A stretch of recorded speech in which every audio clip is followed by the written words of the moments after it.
how are you doing at growing in each of those areas of your life, mentally, emotionally, physically, spiritually, and socially? They're all critical components of being a human being. That's how God designed us. How are you doing at growing in each of those areas? Some I'm struggling in, some I'm doing better than others. And I think that's probably part of the journey, but like the whole, was it Tim Kennedy has said, right, is that if you stay ready, you never have to get ready. Welcome to the EQ Gangster podcast, where you will learn practical tools to grow your mental and emotional health and intelligence to be the best version of yourself, both at work and at home. It is real, raw, and transformational. The journey of emotional growth isn't easy, but it's worth it. I believe in you.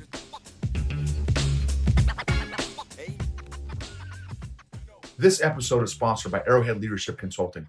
What are your organization's biggest pain points right now? Low EQ leaders, weak managers, toxic culture, high turnover, low engagement, leader development, lagging behind company growth, no company career path. Let us know if your organization needs leadership coaching, workshops, training, or keynotes. Visit arrowhead-leadership.com for more details. Arrowhead-leadership.com. EQ Gangsters, what's up? Okay, this episode is going to be about kind of five dimensions of us as humans, right? And then I'm going to emphasize one of the areas. So, and this is kind of based on that retreat I went to maybe a month ago, 2 months ago. So, mental, emotional, physical, spiritual, and social. Mental, emotional, physical, spiritual, and social are kind of the areas that make up us, right, as humans. Sorry, guys, on YouTube, I'm trying to get the camera down in here. So, with all the bumps. Okay. Super grateful for the sun. Super grateful for my car. It's 15 years old and still running like a champ. Super grateful, except for the shocks. So grateful.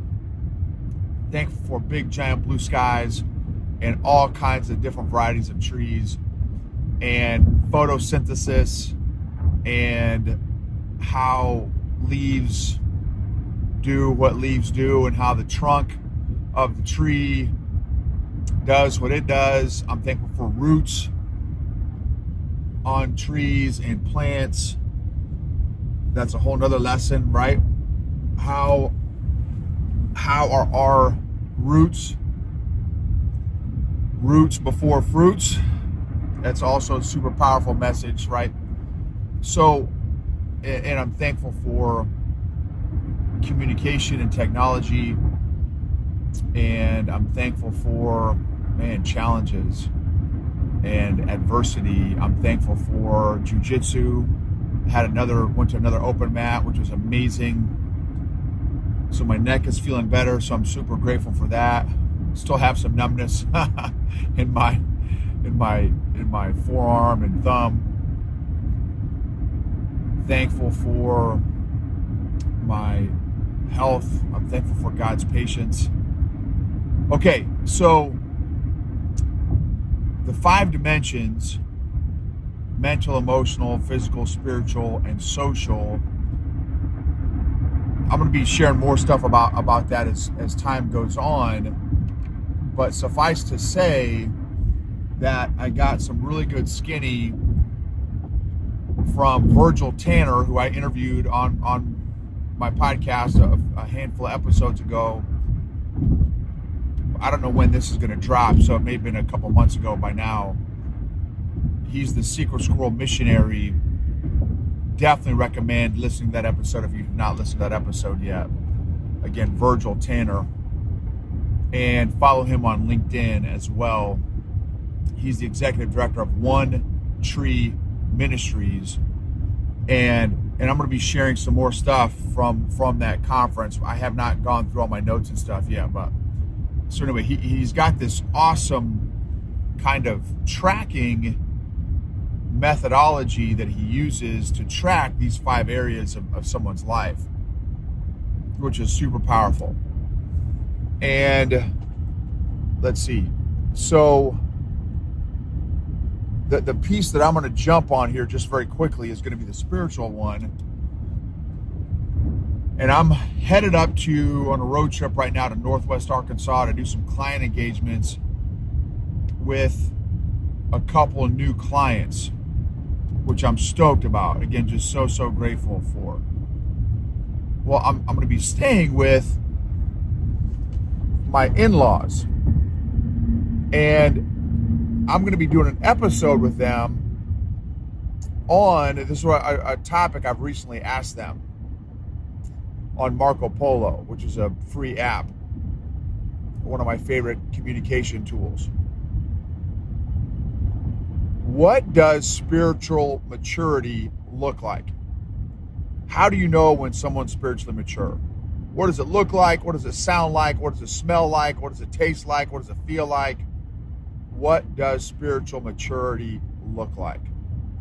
I do not want to be a spiritual infant anymore. I want to grow. I want to mature. I want to I want to grow and mature in my relationship with the Lord. And so what does that look like? And so they responded back to me. So Dad Knapp has been teaching God's word for probably 50 years. Not just studying it, but teaching it. And Mom Crystal has been studying God's word in ministry for probably 30 years, maybe 40 years. So between them, they're almost at 100 years in God's word, which is mind-boggling. Their responses to that question was mind-boggling to me. And so, which is why I want to share it with you all. So get ready, because it's going to be super powerful for those of you all that are really wanting to grow in or work on your spiritual maturity. It's like, I would recommend notepad and pen and get ready for notes, because they're going to share some powerful skinny when the episode comes out. So just be ready for that. And the question is, like, for this particular episode, is how are you doing at growing in each of those areas of your life, mentally, emotionally, physically, spiritually, and socially? They're all critical components of being a human being. That's how God designed us. How are you doing at growing in each of those areas? Some I'm struggling in, some I'm doing better than others. And I think that's probably part of the journey. But like Tim Kennedy has said, right, is that if you stay ready, you never have to get ready.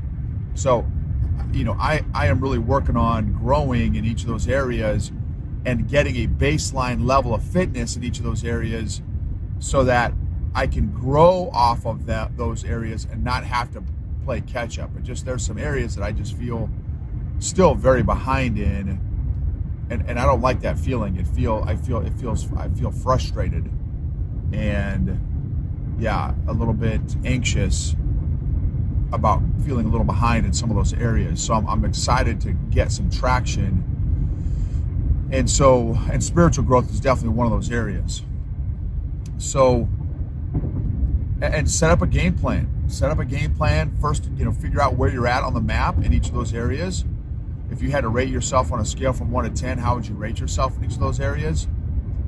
And it doesn't matter, right? So don't fool yourself. Don't fake yourself out. Oh, I'm a 10 if you're really a 6, or you're an 8 and you're really a 5. Like, be honest with where you're at. There was, John Maxwell, the first responsibility of a leader is to identify with the reality, is where you at on the map right now. And then once you figure out where you're at on the map now, then you can figure out, where do you need to be? Where do you want to be? How do you need to grow? What tools or resources do you need in order to facilitate that growth? Emotionally healthy leaders lead to emotionally healthy cultures and organizations, which yield maximize results, outcome, performance, engagement, and impact.